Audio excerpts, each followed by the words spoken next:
The following game currently has its rating pending from the ESRB, so it doesn't technically have one. However, from what I've read from the developer, I believe they're expecting it to be a mature rated game. In fact, they do have a mature content description right here, where it is set in a fictional medieval world, and the player assumes the role of an adventurer. He engages in fights and battles and may kill enemies and possibly horses using swords, axes, and other melee and ranged weapons. There is going to be blood and ragdoll death animations. You can also purchase various alcoholic beverages in taverns, and some game text may include moderate crude language as those types of examples. So because it will most likely be mature rated, that means anyone under the age of 17 should not be watching this video. Also, this game is in early access, so the video that you are about to see is not about the full game, and the final product may not exactly match what you see in the video. You have been warned.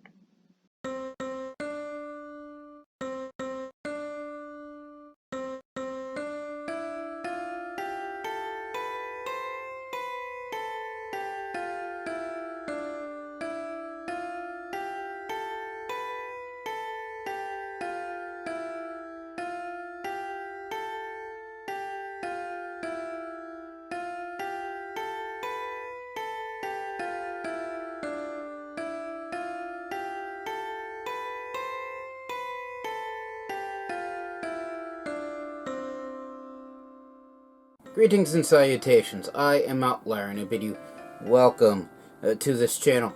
Joining me today is of course my usual co-hosts, Snowball and Wolf. And today we are returning back to Mount and Blade 2 Bannerlord.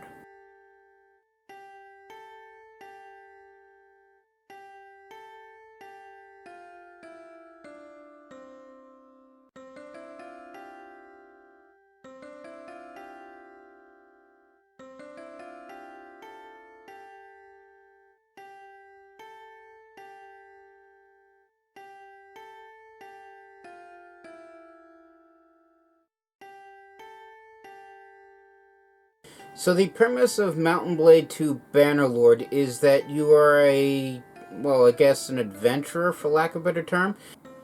I mean, the game really isn't... How do I want to put this?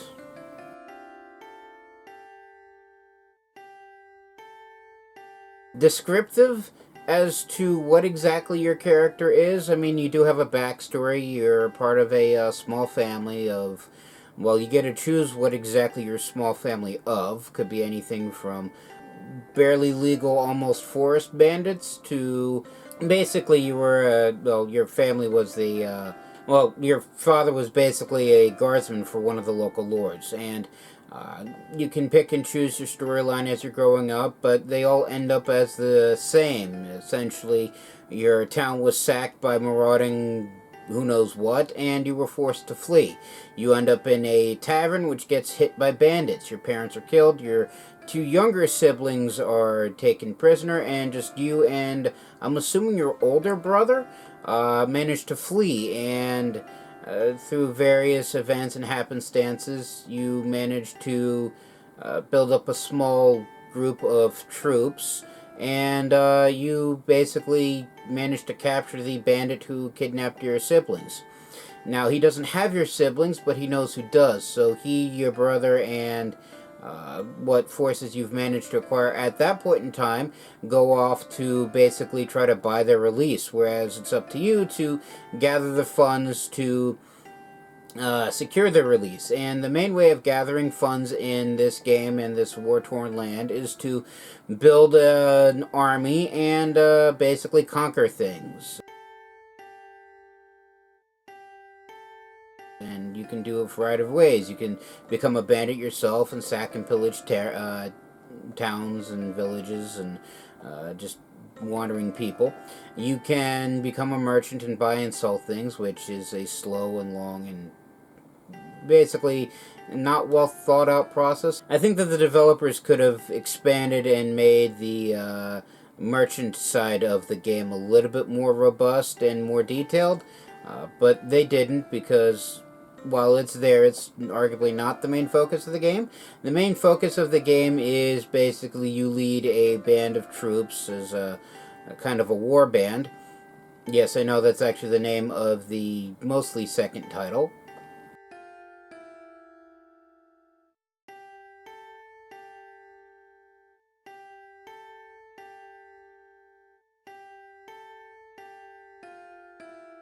Because the Mountain Blade series is complex, that's why.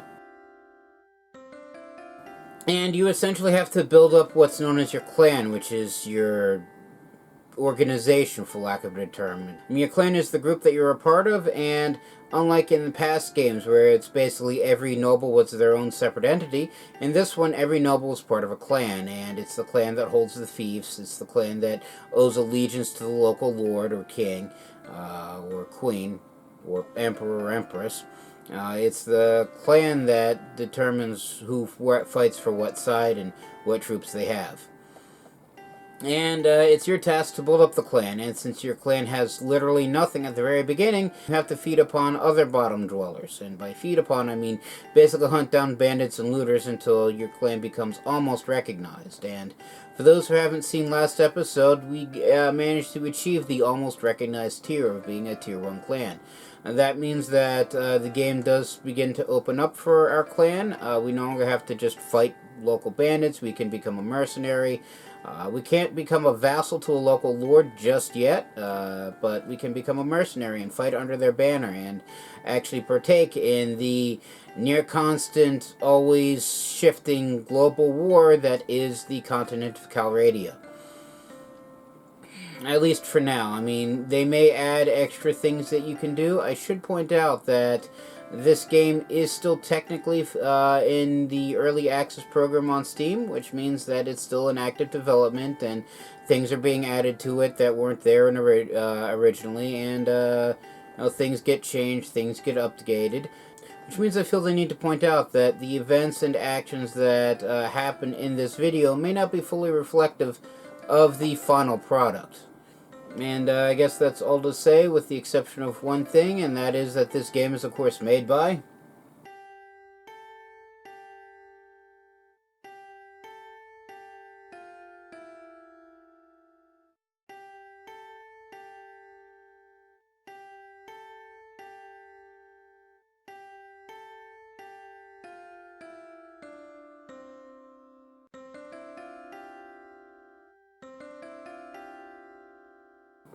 thank you again. And that being said, let us begin.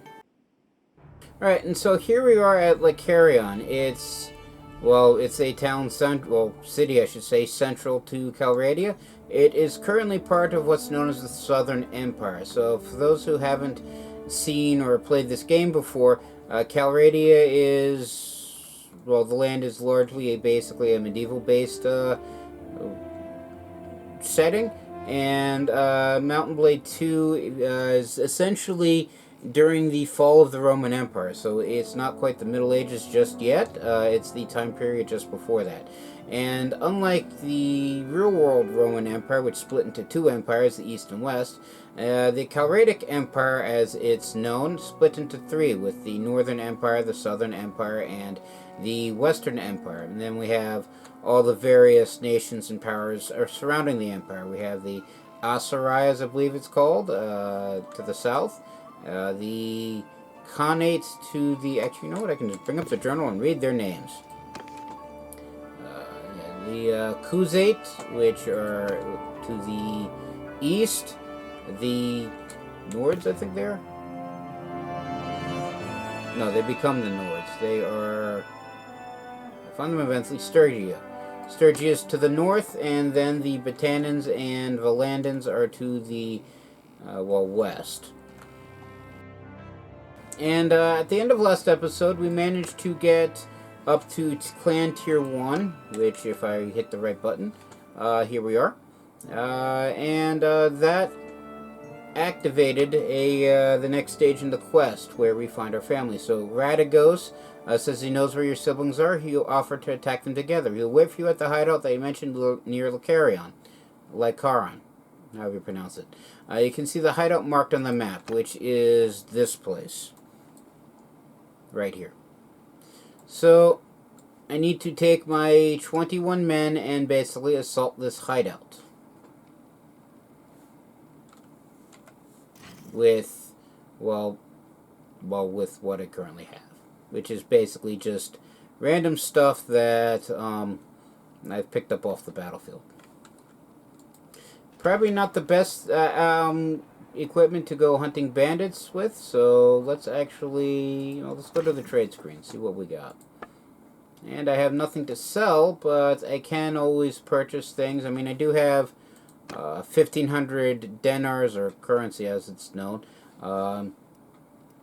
to purchase, well, anything that I can to outfit my character. And I do have to make certain that I keep at least some of the denars available, because my army of 21 men like to be paid daily, and that daily fee is 220 gold, well, denars right now. So one thing that I'm missing is for armor-wise, is a shoulder armor, and the cheapest set of shoulder armor are these plate pauldrons for 266 denars. So let's equip those. Now the leather tunic also gets me more armor, so let's equip that as well. And just these two pieces of armor already cost me 224 denars, so that's over half my current funds. And so that's probably going to be the only two things I want to be able to afford. For armor, the next thing that would get me extra defense is the lordly padded mittens, which by itself costs more denars than I actually have. I mean, the folded town boots do get me one extra point of defensive armor for legs. The strapped leather boots get me 2. Strapped shoes also get me 2. So, let's go with the boots. And that means that my expenses for just these 3 things of armor are going to be 1,082 denars. So I'm going to have less than 500 left. 432 to be exact, so I have less than 2 days worth of pay. While I could buy weapons, I can also forge weapons, which is probably the cheaper, easier, and probably more important way of, well, getting equipment.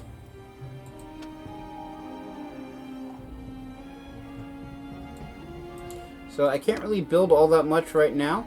In fact, my smithing skill is only 20, so even this simple one-handed axe that I can make requires a smithing skill of 50. Otherwise, I mean, I can still produce it, but its stats would end up being detrimentally affected. So, and there's that. But, I mean, I don't think I need a better weapon right now. I mean, I always need a better weapon. I'm always looking for new and shinier and better weapons. But at 55 swing, well, the iron sword I have right now has a swing speed of 93, a cut speed, a swing damage speed of 55 cut damage, a thrust speed of 93 as well, and then 37 thrust damage, which is piercing. It's also 103 units long and has a handling of 94. And all those stats mean quite a few things, but basically the handling, I believe, is how easily it gets you can use the weapon. The speed of the weapon determines how fast it is, so basically how quick you can strike at things. Damage should be generally obvious, and I'm fairly certain there's 3 kinds of damage. Cut damage, piercing damage, and blunt damage. And depending upon what type of weapon you're building and using determines what type of weapon damage you have. So like for instance, the axe doesn't do any piercing damage because you can't really thrust with this thing, but it does have a swing speed of 104, and so which means it's faster. But it only has a cut damage of 41, so it's a faster weapon but does less damage, but it's easier to handle. And I didn't check weapon reach on the sword, but that's basically how long it is, so it's essentially your range for a melee weapon.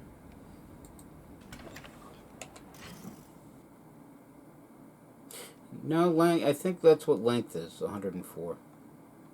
So it's actually a shorter weapon than the sword would be, even maxed out. Okay. Can I build a two-handed sword? I can. Well, no, I can't. I actually need more iron for it.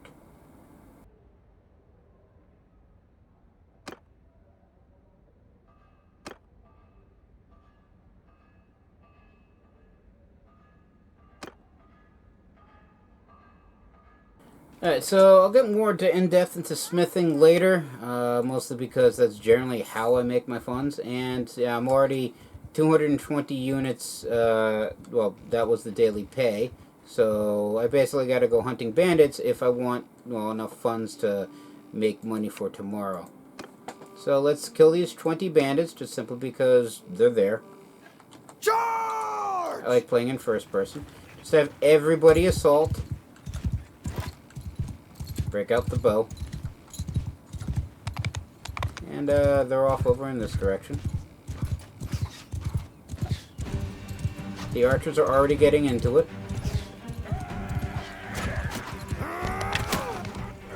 Just shoot that guy straight as I'm darting into him.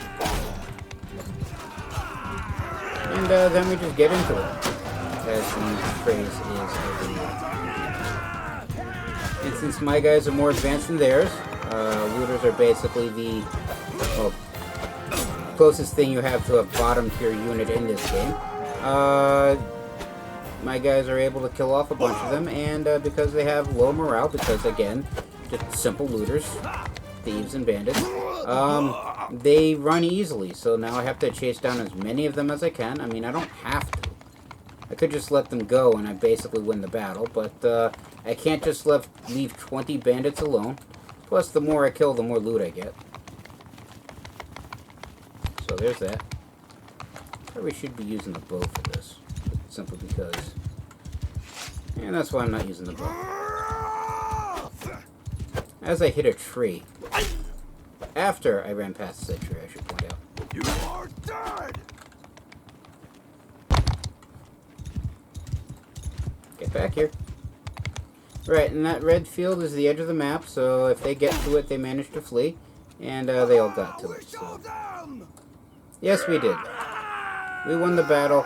9 people managed to escape. I took out 9 people, and 2 people were rendered unconscious. And by I took out 9 people, I mean the army did. I actually only killed 2 people.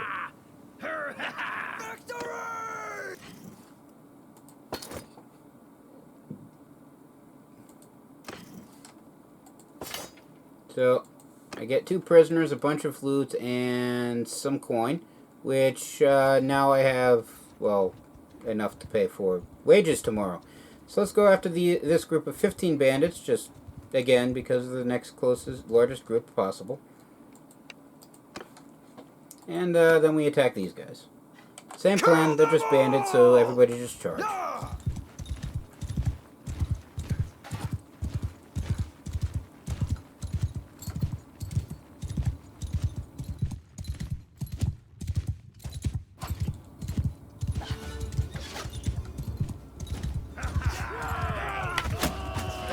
Alright, so that did not actually hit the guy I was aiming for, but it hit somebody, so come on, you stupid horse, get moving.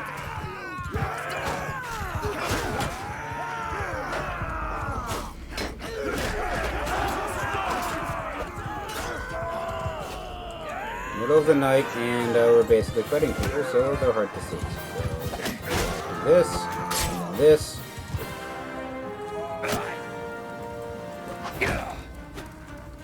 My horse ran over somebody.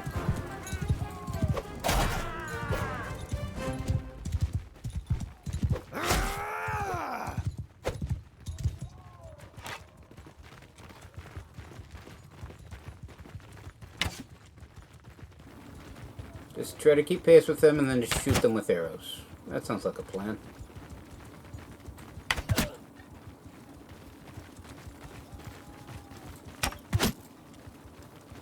And by them, I mean this one guy.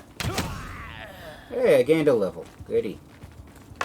And that's the edge of the map, so even more people managed to flee. This time it's 7. They gain 1.4 renown and 1.2 morale. Morale is very self-evident, that's how high the troops are. And renown is how well known I am. So the higher the renown, well, the more people will recognize the clan. Alright, so let's head into Poros, just simply because it's a town right here, and, well, my character is at almost half health, so let's ransom off the prisoners, go to the trade screen, and sell off everything that I picked up. Just making certain that none of the equipment that I picked up is better than what I currently have, and it doesn't look like it is, so let's just sell all this off, and we get 510 more dinars, so I mean, that'll pay for the army for a couple days, which is probably good because I have to sit around and wait to be healed while my character heals himself. Let's do some light smithing. Just turn most of my wood into charcoal because everything requires charcoal in order to be smith. And then we start taking apart the weapons that I've collected. I'll start with the wooden hammers and pitchforks because they get me more hardwood, which allows me to get more charcoal. So everything feeds everything else.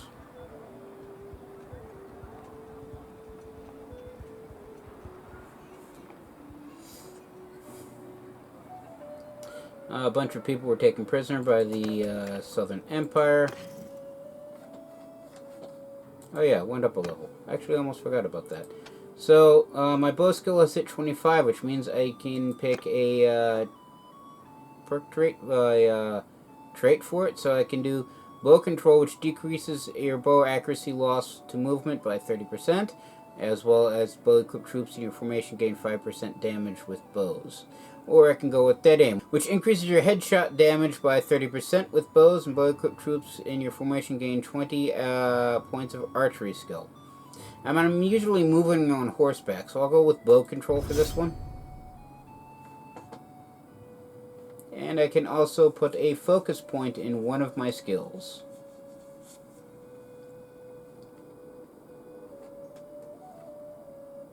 I'm tempted to put into smithing because, you know, smithing's how I've figured out how to basically have the clan become prosperous. Just basically build weapons and trade the weapons for everything else.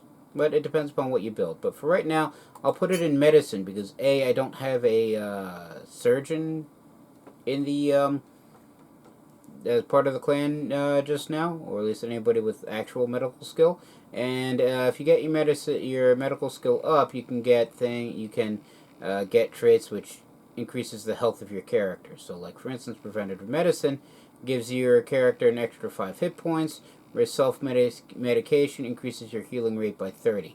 And get medicine up to 50, and you have the option to increase your heal rate by 30 when stationary in the world map, or increase heal rate by 50% when mobile, so you basically heal faster. Oh yeah, here we are.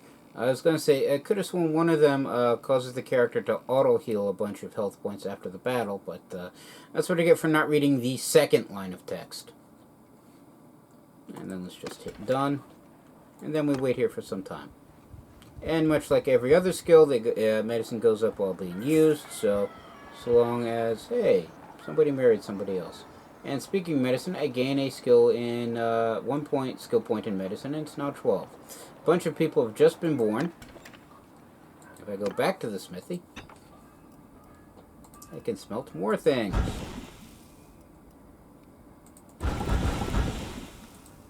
And as you take things apart and build new things, you get access to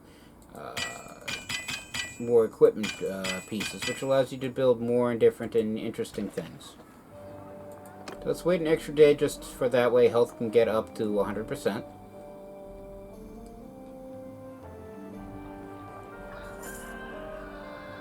And health is now at 100%. Enter the smithy yet again. Just keep taking apart these wooden hammers. And then anything else that gets me wood.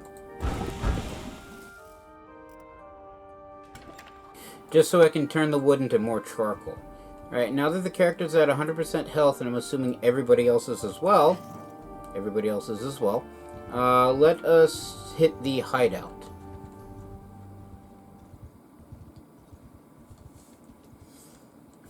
because goodness knows our siblings will not rescue themselves.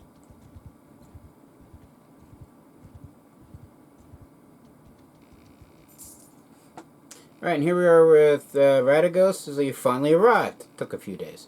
I have a few things to say before we attack. We have to be clever. Galter, that's his business partner who actually has his, has our siblings, I should say, that ended up betraying him, is a cunning fellow in a low and base kind of way. I defeated you before. I know how your gang operates. Less talking, more raiding. Come on. That you did? That you did. Lead on then.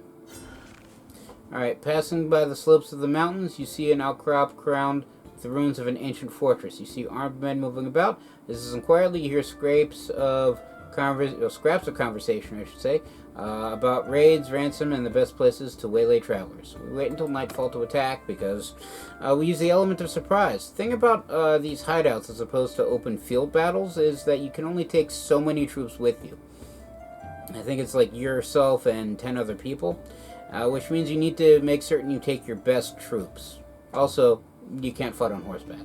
So after waiting a while, you find a good opportunity to close in undetected beneath the shroud of night, and we attack. And this is the screen that I'm talking about, so I guess Radagos isn't coming along. But it's myself, 8 Imperial Legionaries, and 1 Imperial Sergeant, so 10 men out of the 21 that I have. This is the best I can do. And so we attack.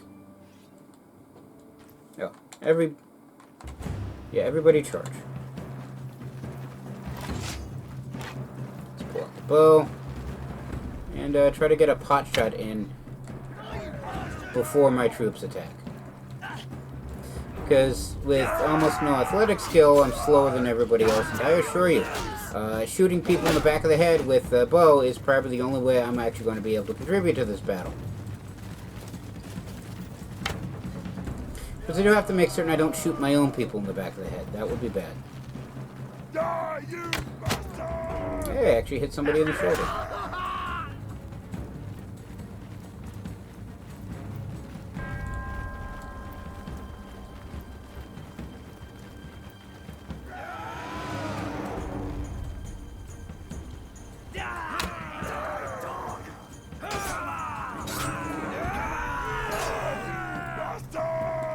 Gain a point in tactics, and it's now 20. Not quite certain how watching somebody else kill somebody else increases my tactic skill, but it does, so I wouldn't complain. Should also probably follow the troops because the AI automatically knows where every other unit is, so if I don't want to get lost.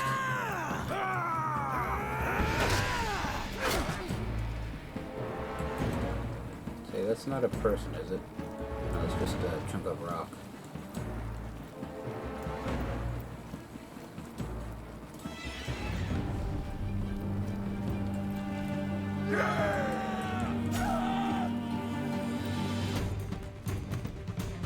So it looks like there's almost, well, only one person left for now. The actual boss hasn't arrived yet, so.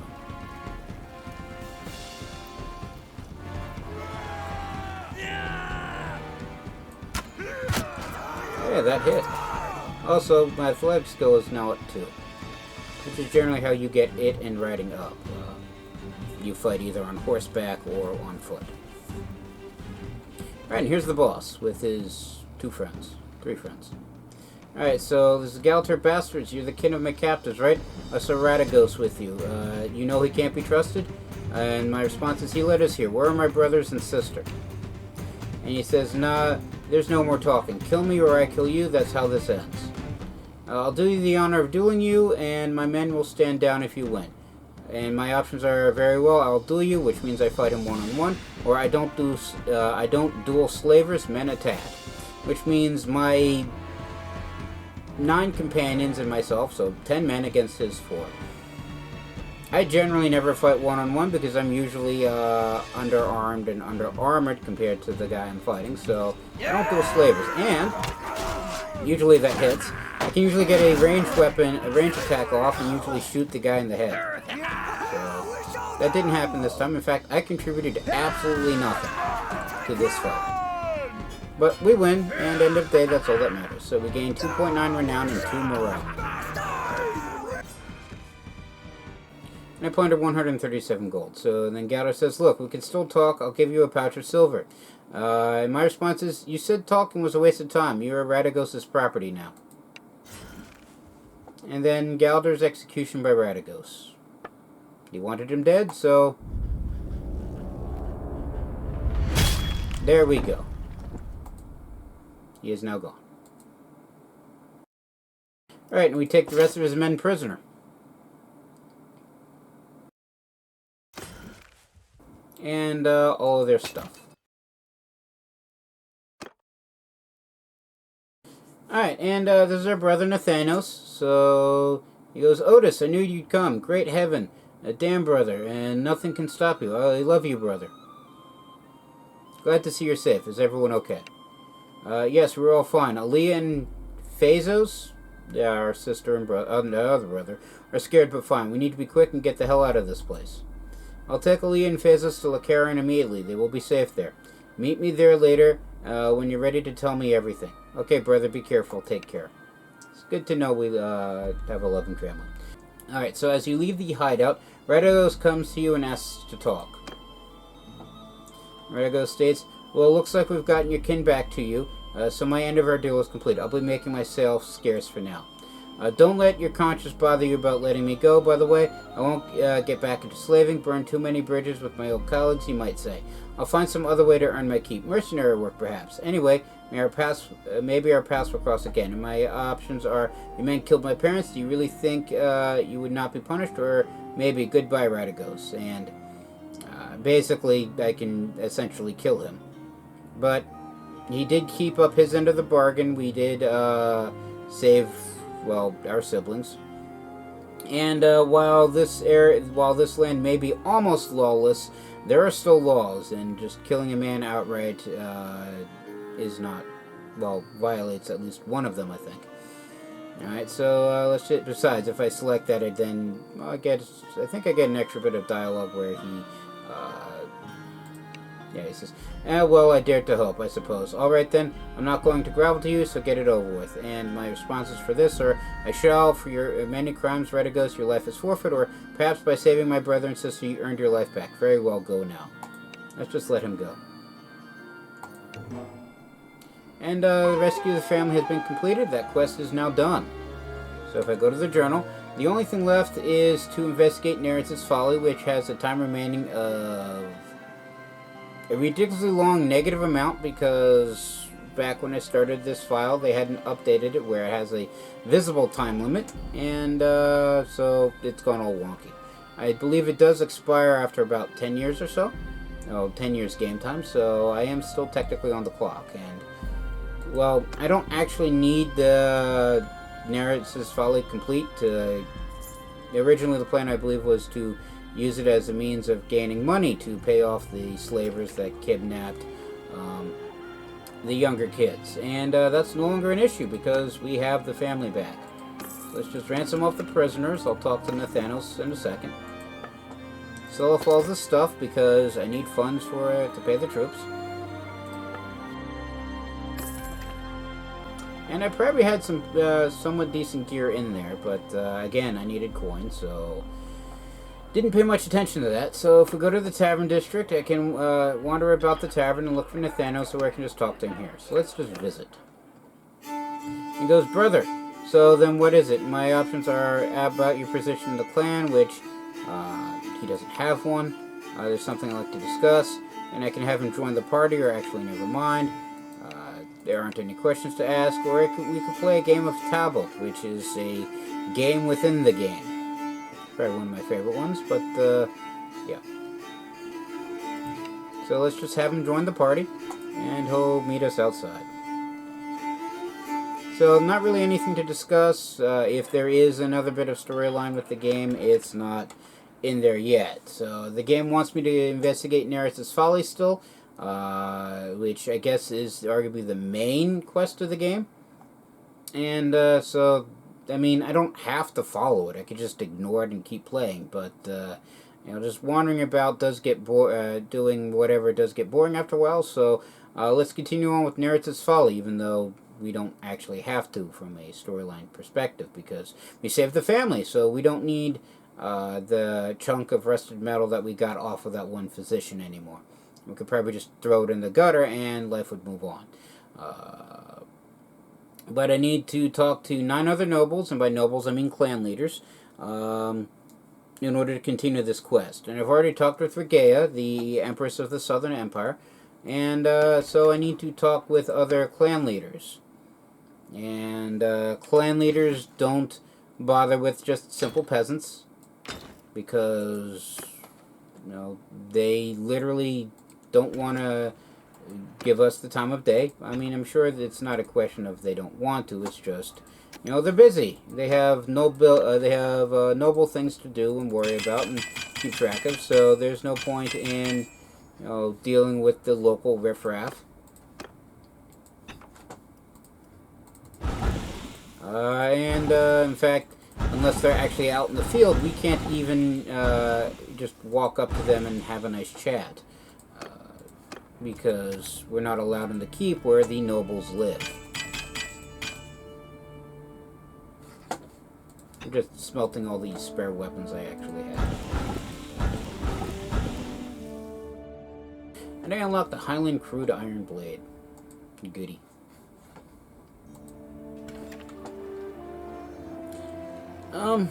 Yeah, so if I go to the keep, I can pay 700 dinars to bribe to a guard to enter the keep, because the guards say they can't just let anyone in.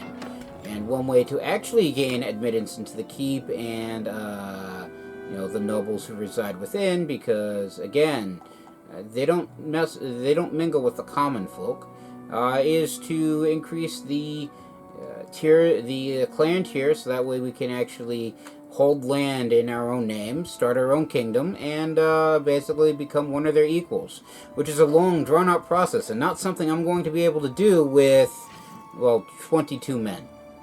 What I can do, however, is increase the amount of troops I have under my banner, up to 49 currently, and then apply for mercenary work, because Calradia is a land of near endless war, so somebody somewhere is always hiring troops. I mean, the Alsarai aren't at war with anybody. I mean, they are, but just minor clans. Neither is the Southern Empire right now. However, the Batandans also aren't at war.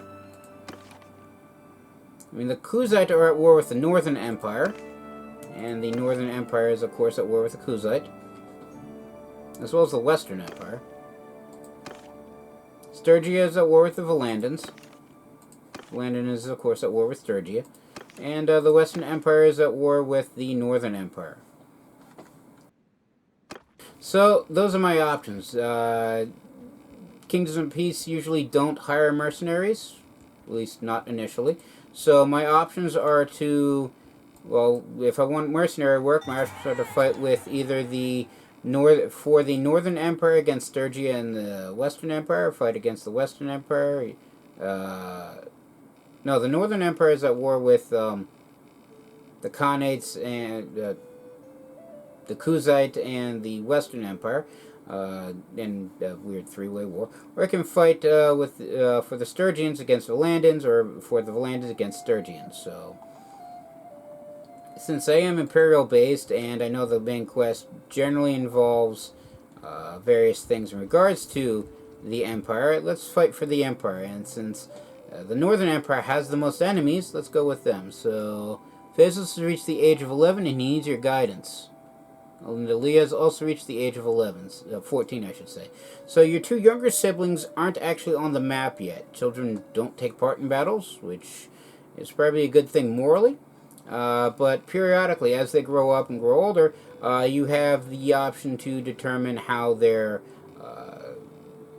skills and strengths progress. So, I mean, it's scripted from the manner that it assumes you're already noble, so you're usually away from your estate, which I don't have one, but when you're able to spend time with Phasos, you encourage him to develop, and it also assumes that these are actually your specific kids, as opposed to your specific siblings. And I can choose to have him focus on his strength, And you told him that skill and brains are very well, but in many situations there's no substitute for sheer brute might, which increases his vigor by 1 point. I can go with endurance instead, where to thrive, you must learn to travel faster, work harder, and fight harder than anyone who stands against you, which increases his endurance. Thirst for knowledge, where you have seen many marvels on your travels and have heard many more. And one day you believe the philosophies of science will rule the world. I mean, that's probably accurate, but increases intelligence. And you told him that it is cheaper, safer, and wiser to win a battle without fighting, if it is possible to do so. And that which increases cunning because he develops a sharp mind. And you could also go with a good eye and a steady hand, where you told him that a good eye can spot dangers from afar, and a steady hand can take them down before they get close, which ups his control. Or an interest in people, where you told him that understanding people's motivations and turning them to your advantage is the difference between a warrior and a king. Alright, and I should probably, and because these skills are the hardest to get up in the game, I should probably focus on the ones that are lowest. And so that would be control and social. Let's actually go with control, because when your siblings and I guess your children become adults, they can become NPC units, basically much like your companions, but family, so they don't add to the companion limit. And the weapon skills are one of the ones that the NPC companions require the most, so let's go with control. And there's actually three skills that three of these text-based options to choose from. And so the second one is, one day the child asks you which of your skills was most useful to you. You thought for a while and answered either polearm, tactics, steward, engineering, leadership, and trade. So while the first question increases the level for the various groups, these actually increase the actual skills. So, I mean, steward is, it actually, so for the polearm, it's even the most skilled swordsman or strongest axe wielder is to a lancer as a rabbit is to the eagle, and that increases his polearm skill by 5. Tactics is even the finest swordsman can perish if his lord is ignorant of the differences between necessary risks and unnecessary ones, which increases gives 1 focus point for tactics and 5 skill points in tactics. Same for polearms, just there's that. And then for intelligence, it's for steward I should say, armies win battles, but farms and towns win wars, which does the same for stewardship. And then engineering is towns, domes, and gates are wonders that we must never take for granted. And for leadership, which is probably one of the hardest skills to get up, learn to fire men's pride, stoke their anger, or dispel their fears, and they will turn from men into lions who will do anything for you. Then with trade, which is another hard skill to get up, is whoever grasps how prices work can pluck silver out of thin air. Right, technically, probably one of the most useful skills when leading an army is stewardship, because steward is the skill that determines one of the skills that determine how large your army is. It also affects how well you can manage towns and other fiefs, not thieves, fiefs, basically land under your control. Alright, and the third one really isn't something that you actually get an option for most of the time, and so it just automatically generates. And while spending time with the child, you notice that he shows a real ability for athletics, so it adds 1 focus point and 5 skill points to his athletic skill, and that's basically what happens. So page 1 gives him an increased control by 1. Page 2 adds 1 focus point and 5 skill points to stewardship. And then page 3 does the same for athletics. So, and that's basically how we manage any kids that we end up with, or basically other children that are in the clan, and allows us to affect their growth and development. Alright, so, and Aaliyah, however, unlike Phazos, is 14, and so she's an adolescent. So at her 14th birthday, you gave Aaliyah a special present.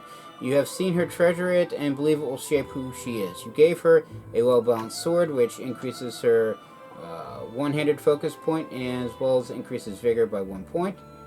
When you pick up this blade, you can almost feel it dance in your hand. Its edge can cut through a stout pole or a human hair drifting through the wind. Or I can give her a magnificent steed.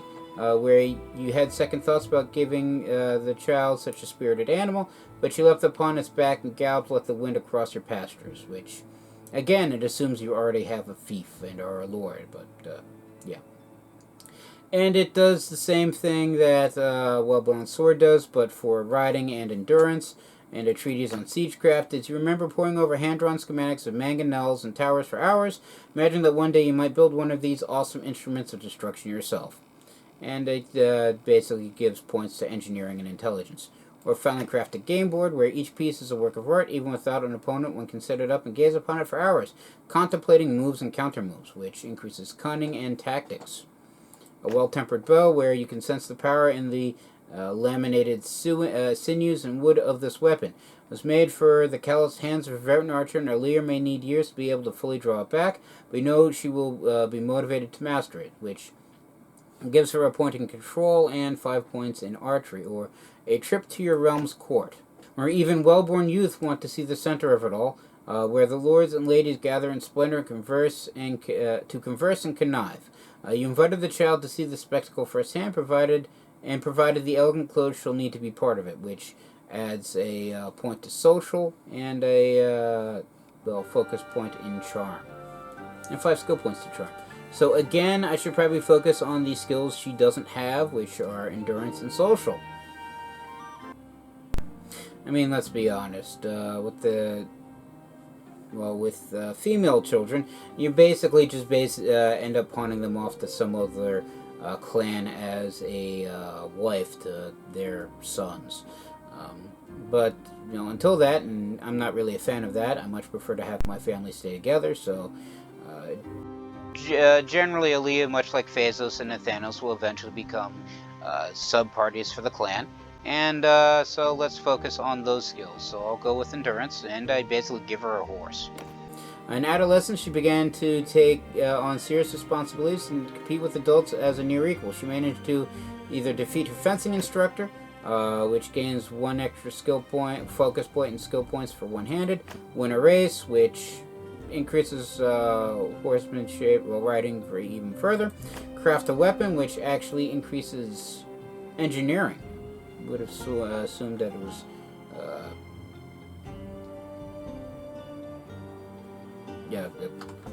smithing that would have been increased.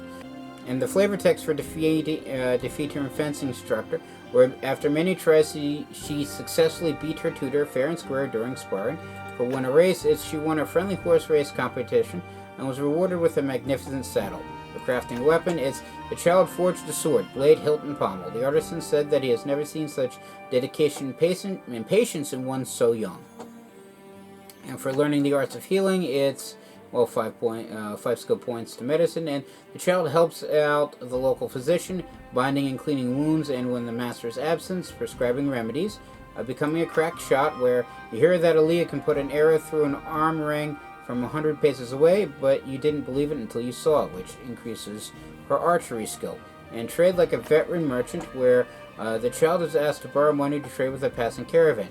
You figured she'd be sharpened and she'd be sharped? Not quite certain why they wrote it that way, but I'm assuming it was that she basically loses the money and learn her lesson. But in fact, the girl secured a very lucrative deal. And that gives an extra point in skill point and focus point in trade. And since I don't think they're going to be doing much trading once they grow older, nothing really for Steward, so...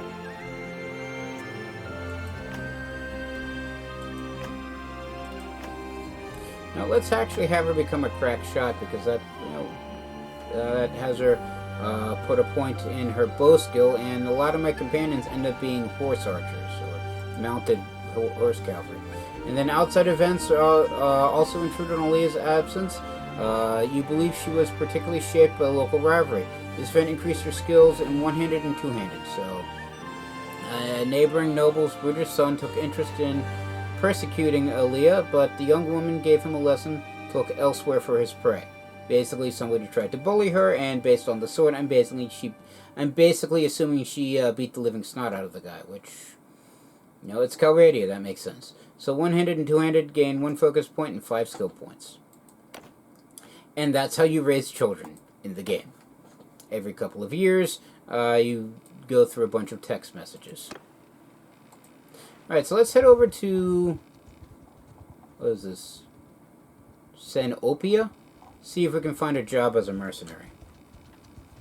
Also, I should probably be increasing the amount of troops I have at my disposal, because I assure you, 22 men, even highly skilled and, well, armed and armored troops, won't do much in a battle. And the Volandans and Sturgeons have made peace, so I guess it's a good thing I didn't actually wander off to their, see if I can fight for either of them, because there's no longer war, so... I mean, I can always hire more troops in town, but if you go to villages, you can sometimes find special troops. And for the Imperials, it's the Imperial Vilga recruit, which are kind of important in their own way, unlike, say, the normal... hang on. Unlike, say, the normal peasants, which can become either archers or, you know, just foot soldiers in terms of legionaries, or Imperial Elite Menavolaton, I'm not certain how you pronounce that, or, no, horse-mounted cavalry. The Vilga recruits can become actual cavalry, and in fact, they're one of the most powerful units that I've seen in the game, and by powerful I mean can take a beating and basically deal out punishment. You will need cavalry for the Vilga recruits in order to upgrade them. In fact, the Imperial Heavy Cavalry requires a warhorse, which are expensive and hard to find. So if I can recruit Imperial Heavy Horsemen, I'll generally focus on them most. But they can eventually become elite cataphracts. At least I think that's how you pronounce it. So let's just hire all of these guys, as well as these guys as well. And I can't actually afford it, so let's not actually do that. So let's just leave.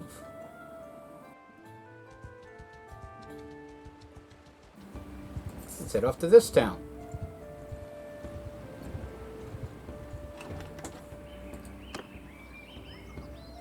Where I can again pick up more Vigla recruits, and Equites, and more archers, and other troops. So let's just go with the basic ones for right now, as I pick up a infantryman. Well, let's not actually hire more troops right now, just because I don't know if there are actually any nobles around to actually be hired for. Because again, I can't exactly just enter the keep. So for right now, I have to wait until the actual nobles show up on the field and request that I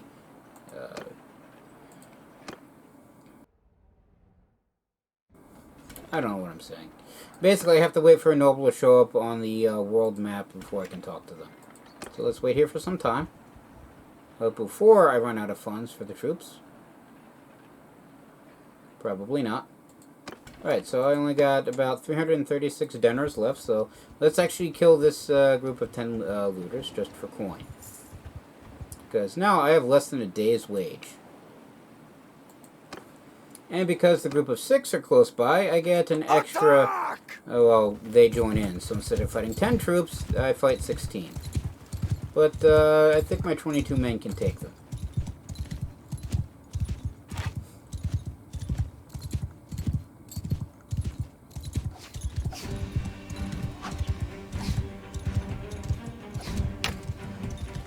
And that arrow hit the ground.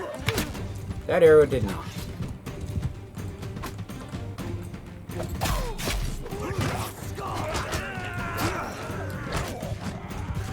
The one bad thing with being one of the few mounted units in the army is that you run ahead of everybody and there's no one to help watch your back.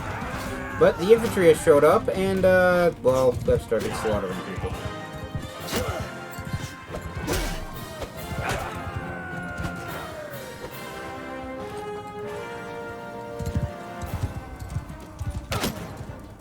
Alright, so that made him unconscious.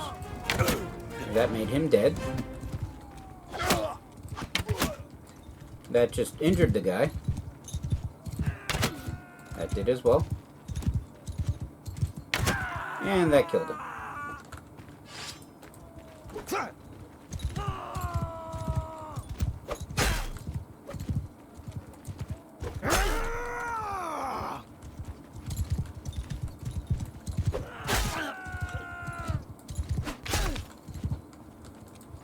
And that guy got away. Okay, so we killed 4, took 5 prisoners, and 1 of them managed to escape. Then we plundered 119 gold. And got a whole bunch of extra stuff. Maybe that didn't count this group.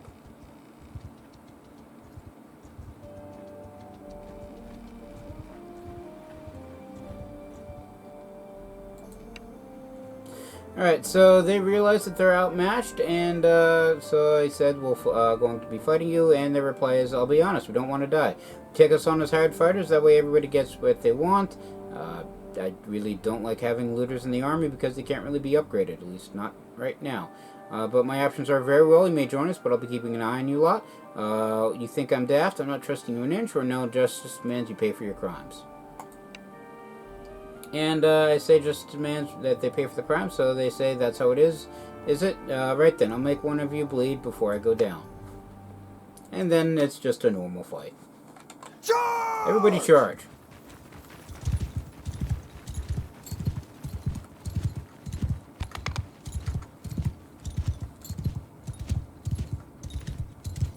Okay, so they're off over there.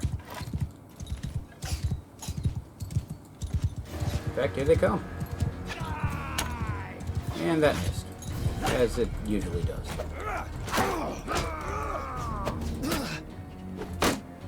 Come on! They basically wander around in a circle, trying in vain to just hit them, and I think I managed to actually kill somebody. As I just keep getting whacked and whacked and whacked, because the horse does not want to move.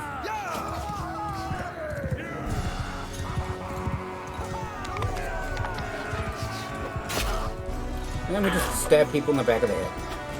At least try to. Where's the horse's front? It's not a question I should be asking in the middle of a battle, even though battle's arguably over because they are fleeing. Would be if I didn't basically hit them with my sword until they flopped over. And nobody managed to escape. We killed half of them and took the other half prisoner. And we plundered enough gold for a day's amount of wages. So let's head back into town. Ransom off a few troops I've managed to gather. And there's another companion. Lysara the Wronged. And if I talk to her... she says, yours is not a face I know. What is your name, stranger? My options are, my name is Otis, madam. Tell me about yourself, or I'm Otis. Let's skip the pleasantries and get right to business. And so if we ask what her backstory is, so you want to know about the games that fate has played with me? When I was just a baby, a woman said to have the sight came to my father's hall. When she saw me, she told him that she saw the mark of the fairies upon me. She performed a divination and said she had learned that I was to be a prank played on mankind. I should grow up to be a great beauty, but that any man who proposes to marry me shall die. I mean, everybody dies eventually. Well, he did not believe in such a thing, so he laughed, tossed her a few coins, and sent her on her way. I grew up. When my first suitor was skewered by a spear in battle, I grieved, but thought little of it. When my second suitor passed of a fever, I was unnerved. My third suitor was thrown from his horse on a hunt. I knew I must do something. My options are very responsible of you. Can't go killing off the whole village now, or the trouble with prophecies. People remember the one that came true, never the 10 that were false. So I can basically agree with her, or basically mock her. Since she's a companion, and I want as many companions as I can get on my side, I'll go with the very responsible of you. Can't go killing off the whole village now. In responses, I resolved to take up the profession of arms so that all men know that I am not the marrying type. And I tell all others of the curse upon me as soon as I meet them, and I am far from my family, so no man will go to my father to ask for my hand. If you have work for me, we could discuss it, and my options are I could use someone like you in my company, which, you know, she has one-handed skill, throwing skill, and athletic skill.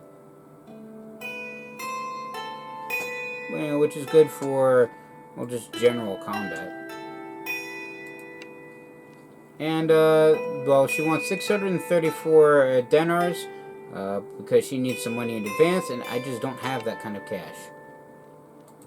That's if there's anything else. I say no, and says, sure, you know where you can find me.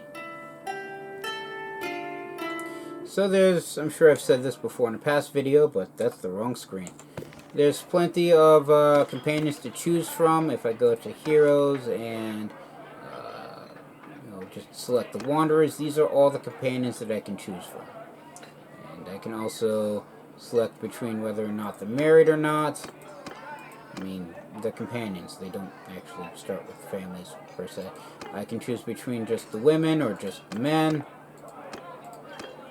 And depending upon their names determines their various skills. So like Lysarada the Wronged has the skills that I've already looked at, whereas Ona the Healer is a surgeon. She also does some combat as well.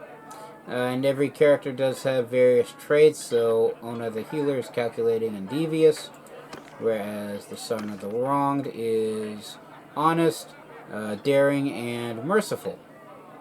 Not quite certain how these skills play out. I think when trying to persuade them, they factor that into that. Whereas with the men, there's also a surgeon here. Let's say, why does this guy say of the Liar, which is the clan name? But he's the one companion I already have.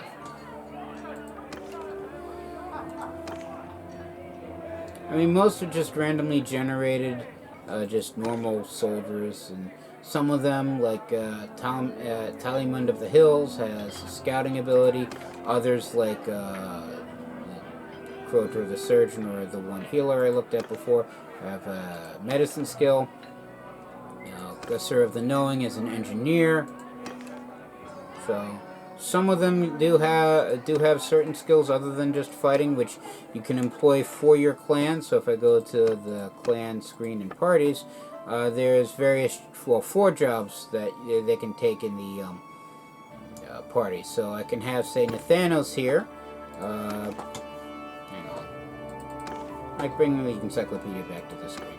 But I can have Nathanos here take on the role of quartermaster, which means he does the job of quartermastering.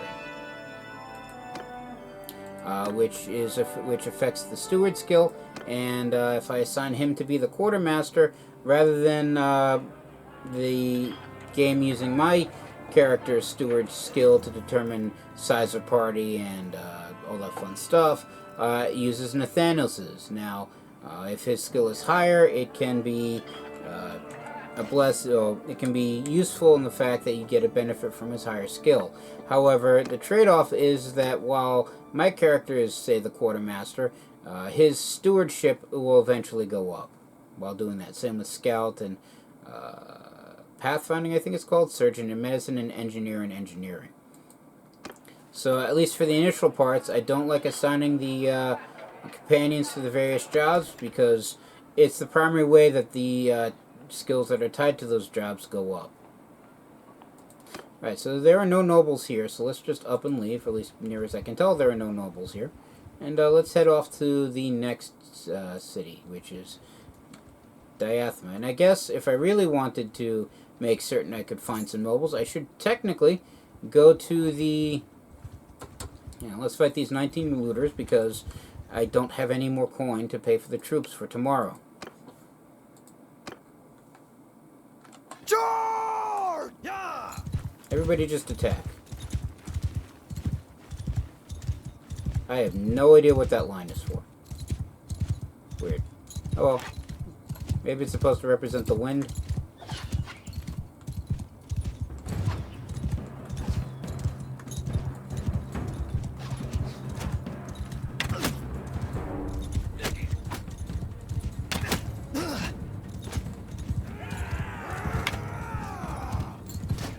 I know there's no magic or actual, like, enchanted spirits in this game. I'm guessing it's supposed to be snow. Like I said, this game's in early access, so not everything's, well, fully in the game yet, and some things are just going all loopy, I guess. Alright, so that was a miss.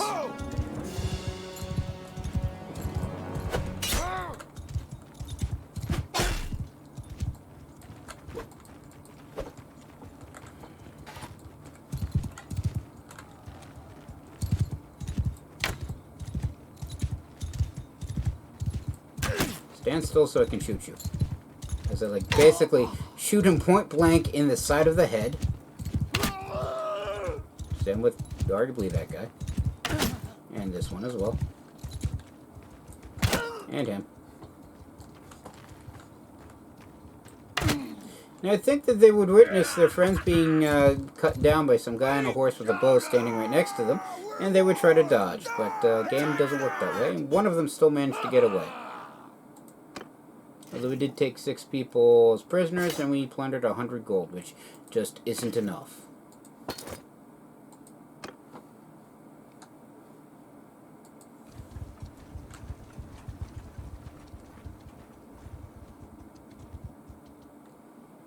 No, not the city. And the city is actually under siege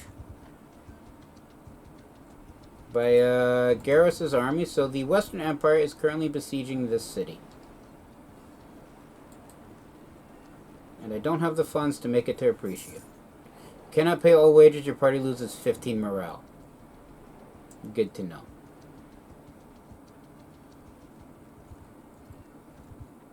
Alright, so what I'm probably going to have to do is I'm actually probably going to have to cut back on the troops that I have. Because we are fresh out of coin.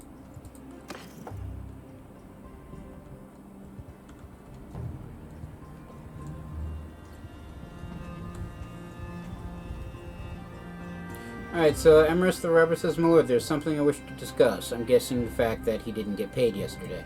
The men say their wages are late. Best to uphold your end of the bargain with them, or they may not keep theirs. This would especially be tricky if they choose to void their contract during a battle, when you say. He says, my options are very well. I will consider this when taking such actions, or as your leader, I will decide the best course of action, or perhaps you're not suitable for this party after all. I wish to keep him as happy as possible, so I will consider this when taking such actions. It's increased by 11 with Emerus the Robber. Could not pay your wages, so party loses 5.2 morale. So let's just ransom off these people, and there's another companion here known as Tamara the Black. So if we visit with her, she asks who we are then. I mean, this is kind of in the way. And again, the options are, my name is Otis, madam, tell me about yourself, or let's skip the pleasantries and get right to business. So you want my story then? Far back as I can remember, I was living on the streets of Lacarion with a bunch of other dirty, barefooted scrogs. A group of men in our alley, they called themselves the Centaurs. I guess they took a liking to me, gave me special errands to run from them, started with picking pockets, ending with sticking knives into their enemies. Back then, I'd do anything for a handful of figs and cheese and a pat on the head. I got a bit older, though, and the interest in me changed. Filthy, drunken louts pressing themselves against me, grabbing at me. I wasn't having that, made up my mind to leave, but wasn't sure where to go. Then came the day that Lacarion burned and everyone was out looting and robbing, and that was my chance. Lifted a bag of silver from the centaur stash and lit out on the road. And my options are a hard life, but I must admire your fortitude at least, or you truly are the dregs of the street, my lady. Let's go with admire her fortitude. Anyway, I wandered about a bit, but now I think it's time I found steady work. You wouldn't need someone to stick a knife in those that need sticking, do you? And technically I do, yes, but yeah, I'm sure I can't afford her services. Yeah, she wants 465 dinars, and I don't even have any. So I must leave now. And she knows where I can I know where I can find her, so. That's just another companion in the long list of companions, so let us trade all the stuff that I picked up. So now I have enough coin to, well, pay the troops for tomorrow at least. And I already got rid of the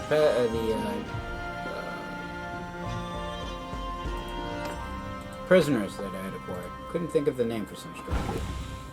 So let's just take apart these 3 hammers, smith some more charcoal. I mean, smithing is now 24. Let's just wait here for some time.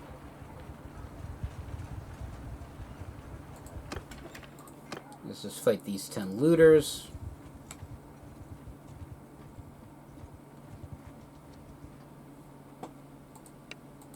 They'll never take us alive.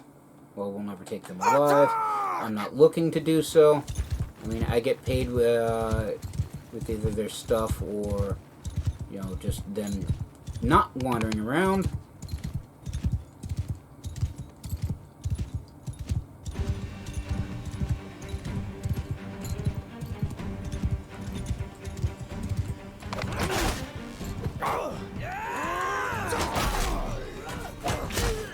technically don't need to work specifically for the Northern Empire. It's just they have so many enemies, the work will probably keep flowing. So I could have technically gone to the army besieging that one city and just talked with Gyarios, the leader of the army, and probably have gotten mercenary work from him. In which case I then join the army and probably help siege the city. With my 22, basically, peasant rabble.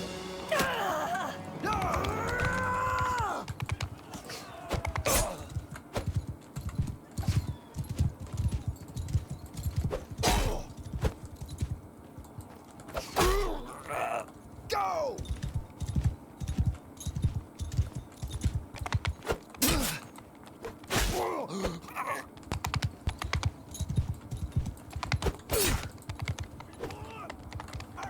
Is that everybody? I guess that's everybody. Okay. And gain a few more gold, 3 more peasants to ransom back off. So if we head back to Procrea, Epacratia, however you pronounce that, ransom them back off, and sell off all the armor. And while I could now afford whatever her name was, the companion that's in the town, I'm already running low on funds multiple days, so let's not spend it all on just one person.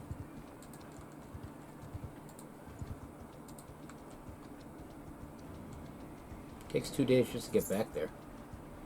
And he's already in the middle of a war. Fighting.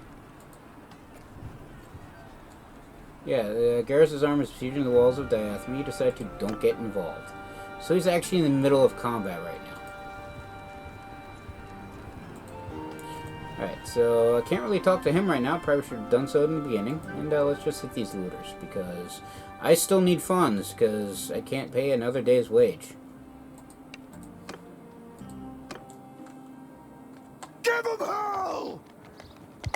I'm guessing we're close enough to the village that we started in the village. Okay.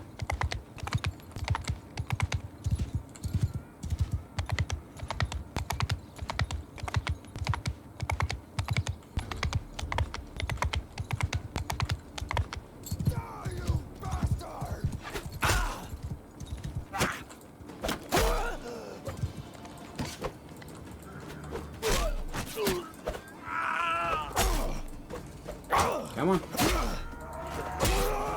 And that's another one that's dead. And that's everything.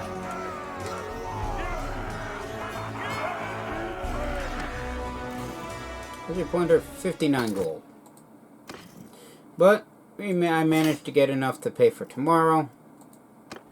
And end of day, that's largely all that I really want.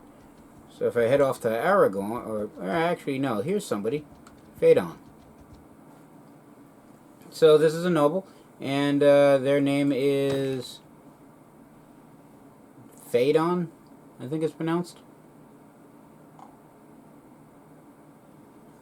Yeah, Phaedon is a member of the Neritzes, noble family of the Empire that is backing Lucan in the Civil War. His reputation for being brave but headstrong.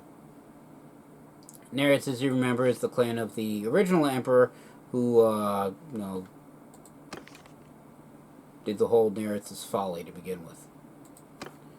So now then, come no closer. Forgive me, but one cannot be too cautious. I would ask for your name, and my options are, I am Otis. Who are you? My name is Otis, sir. May I ask your name, or they know me as Otis? Mark it down. You shall be hearing of me a lot. Let's go with the middle option, because it sounds the most polite. I am Phaedon, of the House of Neritzes. Our family has served the Empire for generations. If you ever want a chance for glory, you might want to consider fighting for me. One day you can tell your grandchildren that you served under my command. And my options are, can you tell me anything about the Battle of Penderic? Or I'm here to deliver my demands, which is stupid because his army is more people and better equipped. something like discuss, or I have a quick question. And for the nearest is follow quest, I need to ask people about the Battle of Pandaric, but because he's not the clan leader, he doesn't actually know anything. So I wasn't there. I know Lucan has some thoughts about it, who is the guy in charge. There's something I like to discuss, and I can say I have a proposal that may benefit us both, which opens up the personal trade screen, but as far as I know, he has nothing I want, and I have nothing that he wants. So I would like to enter the service of Emperor Lucan. And he asks, how would you serve us? And if my clan tier was higher, I could pledge to become a vassal, or my sword is yours for the right sum, which is what I'm looking for. And I said, yes, well, we do hire mercenaries, and some of them, I'll admit, are men of honor. Your reward will be 230 dinars for every group of enemies you vanquish, or for an equivalent deed. I say, all right, I accept, because I need the coin. And my clan is now part of the Northern Empire. So good, I'll have my men write up a simple contract. On behalf of the Calradian Empire, I welcome you. May you put your sword to good use against our enemies. And my options are, as long as the dinars keep flowing, so will the blood of your enemies, or you can count on me, as of now your enemies are my enemies, and your honor is my honor. Is there anything else? No. Pleasure to have met you. And I now fight for the Northern Empire, which is what I wanted to do. And so now every one of the... So now I'm technically considered an ally of the Northern Empire. At least part of the Northern Empire. And I can basically, well, now enter their keeps as one of their troops. And this army is still fighting. And I gain some influence, which allows, basically, nets me extra coins. So I don't need nearly as much per day. So there's that. Although it will slowly go down. And since I only have 22 men, fighting against an army of over 400 is, well, a stupid idea. So what I'm going to do is I'm going to wait until they either manage to take the city. Basically, I'm going to stand here with all of these guys, and either Garros takes the city, and I guess these guys besiege it, or his army basically breaks up and flees, and we take off the. Wait, are they fighting now? Yep, they are engaging the Garrus' army, so I decide to help. And it's 486 men, because the Amostra and the garrison has decided to come out and fight, against 247. So let us attack. And because I'm not part of any standing army, it's just basically my troops are fighting for ourselves. So everybody charges. And I'm probably going to get everybody killed. You know what? Stay close! Everybody follow me for a minute. I want to see what everybody else does.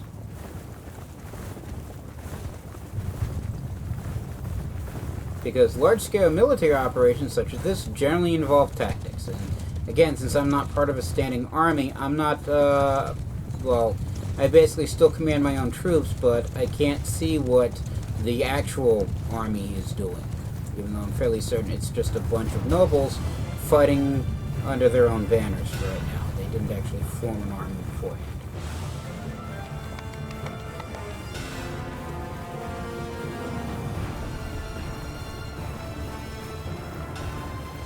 Everyone!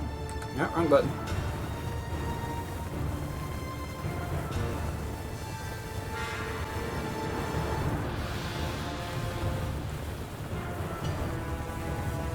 And the battle has started.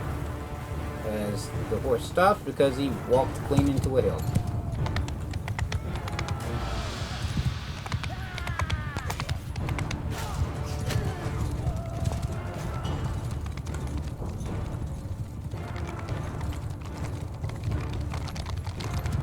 Yep, somebody lost some troops. I don't have any of those guys, so it's not my guys that are dying.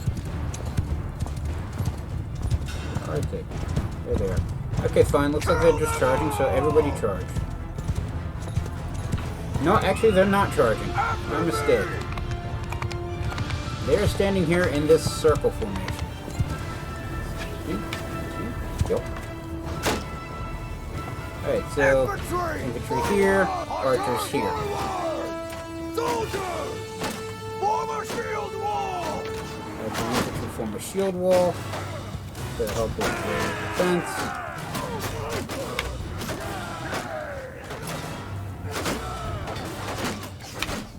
And their army is now approaching.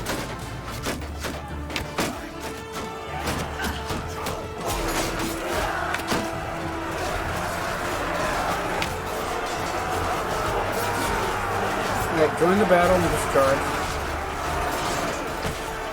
Excuse me, thank you. And then we just swing wildly and hopefully hit somebody.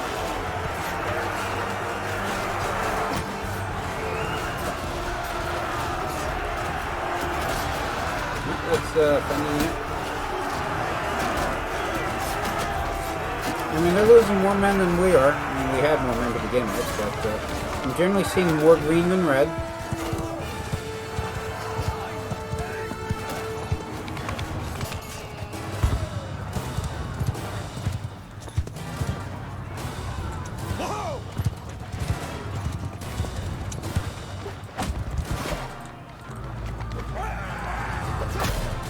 So who's Mill is, but I think he's actually another enemy lord.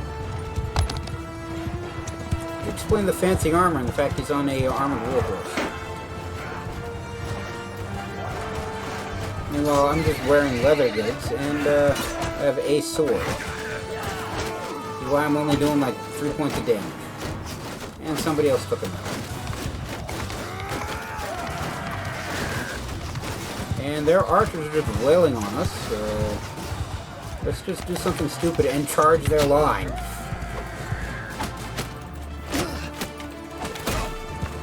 One guy out. And I'm now heavily injured. But it is distracting their archers from actually shooting, well, the infantry or my troops. So, I mean, end of day, the tactic is working. And now my infantry has engaged, well, friendly infantry has engaged them.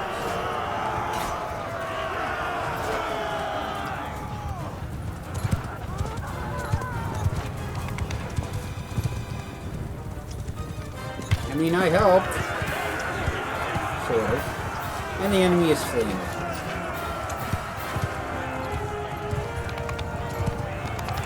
And we have won the battle.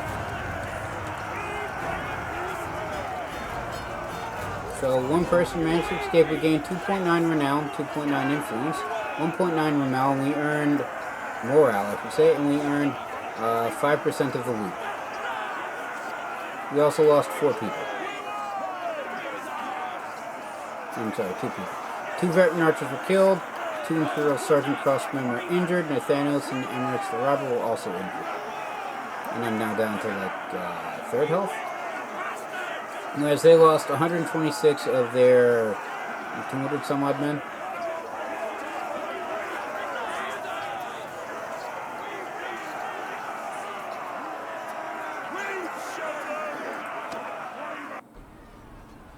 Oh, and we also managed to capture somebody. Minarvina. Says that we are at her mercenary. She is at our mercy, and my options are: you are my prisoner now, or because she's a woman. As you were not, my response is: as you were not a warrior, you were free to go. Now, I have a problem with this sentence because, yes, I recognize that she's a woman, and but to say that she's not a warrior when she bears arms in the name of her army and, well, the name of her lord, that's what I'm trying to say, as well as commands troops on the field of battle. That makes her a warrior and a leader of men. So to claim that she's not just irks me the wrong way. But, now, she's my prisoner now because nobles actually get quite a bit of coin when you ransom them off. And I also have access to, well, 17 other prisoners. Let's actually get rid of the looters and take this trained infantryman and another archer. And that's actually one more person than I can have access to. And you can also upgrade some troops. So let's go do that.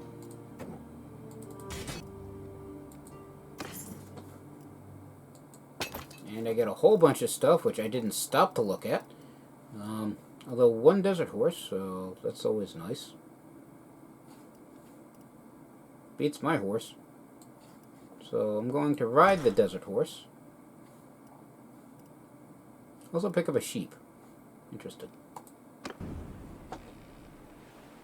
So yeah, being a mercenary is quite lucrative, and we started with like barely enough dinars to pay for a day's wage, if I wasn't under a mercenary, and now I have over 1,000. And if I go to the city that's under siege, which is no longer under siege, I can go to the tavern district, and I can ransom the prisoners, including the one noblewoman that I just picked up. I can get 3,212 if I choose which ones to get ransomed. The Minvenera.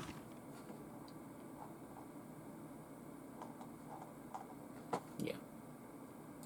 Just seeing what her relationship was with the rest of her clan, is worth 1,672 dinars just by herself. And normally, I would just toss the noble into the dungeon and let the local lord deal with it, but I need the funds, so everybody gets ransomed. And I'm now at 4,000 and change, and I can also recruit 15 watchmen for 1,500 coin. And there are actually troops available for recruiting in here. Interesting. Usually, the local lords hire everybody out before I get a chance to do it, get to them. But let's just gather everybody. So now my army is at 40 men.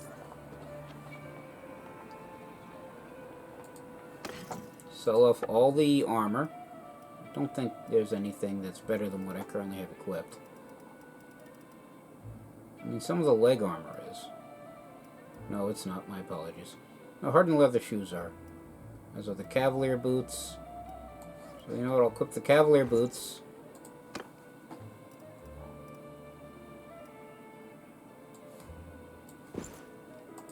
Give those to everybody.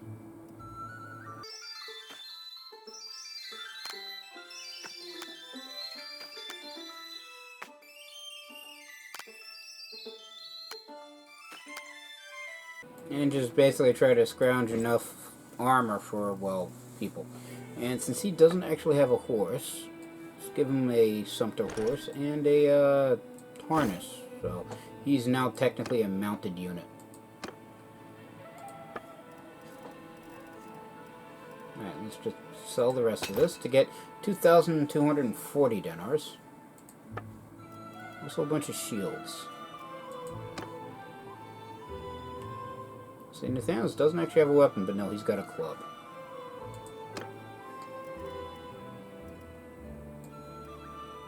Give Emirates a shield as well for selling off those and the bows, which I probably shouldn't because on account of, like I said, just give everybody a steppy bow and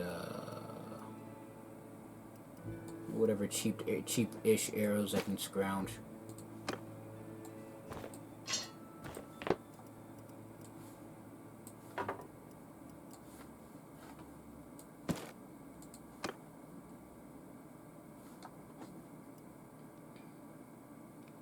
I can actually use a Nordic short bow, although it's expensive, and I don't really want to spend that much coin.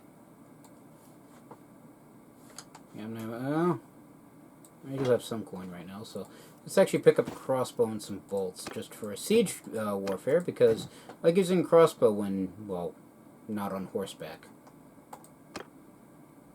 Oh, I have to pay that much. Because it wasn't one crossbow, it was all of them.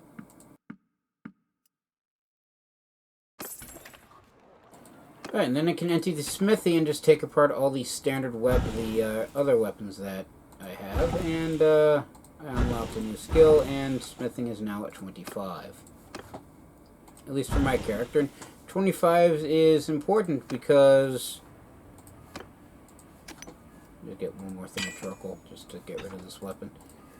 I was going to say, because that means that I can now get a skill point in smithing, and a lot of the times because everything requires well, and so the basic, I should mention the basic skills for smithing are efficient charcoal making, which is I basically get 3 units of charcoal from 2 units of hardwood instead of 1, or I can produce crude iron from iron ore and obtain 3 units of crude iron from 1 unit of iron ore. I don't really find much in the way of iron ore. In fact, most of it I have to actually purchase. But charcoal is basically the fuel for everything, so I'm going to go with charcoal maker. And that's generally what I go with.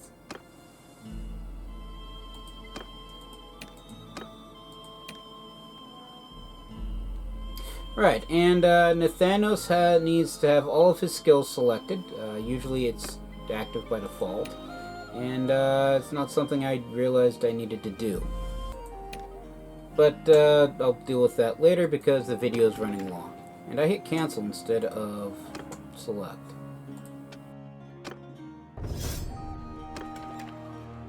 Alright, so I'm now a mercenary fighting for the Northern Empire. We managed to save Diathema. I mean, technically we didn't save the city. The garrison was still fighting, and we managed to basically defeat the standing army outside the castle. But since it is largely endless war, the Malavonian castle is also under siege.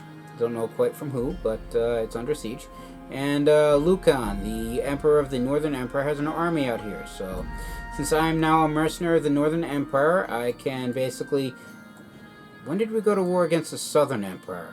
You know what? I don't want to know. I can basically enter enemy territory, fight their nobles by myself, but at 40 largely fully upgraded troops. It's largely a bad idea. Or I can just pal around with the local nobles and talk to them and continue finding out more about Neretz's folly, and just basically make money so that way when everything does become quiet and I'm no longer a mercenary and the looters don't get me enough coin to pay for the army, I don't have to worry about running out of enough money to pay a day's wages for the next day, and that's always helpful. So I do have various options with which to proceed on with and go from there. But everything else from here on out, and I just realized we're also at war. Who isn't at war with the Northern Empire? I mean, the Kuzite, the Alsarai, the Britannans, and the Garans. That's who. But basically, we're now at war with half the continent. Which, okay, fine, sure. Such is the life of a mercenary. And I guess we'll see how everything plays out. But all of that's going to be another issue for another day, because I'm going to call it here. Everybody stay safe from the plague, and have a good day.